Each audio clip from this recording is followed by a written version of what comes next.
তার বুকটা ফেটে যাচ্ছে, তার ছেলের বয়সে একটা ছেলেকে সে টেনে নিয়ে যাচ্ছে। এরকম হাজারো কাহিনী আছে জুলাই স্মৃতিতে। আমার চোখের পানি চলে আসছে এই কাহিনী দেখে।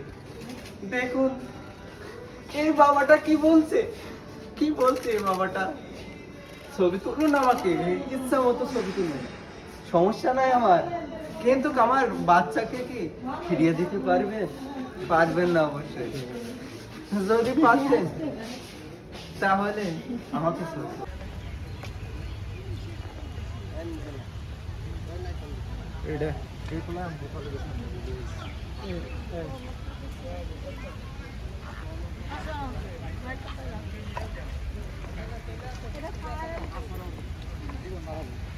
গাড়ি 6 জন মানে আবার অফিসে রেখে দিয়ে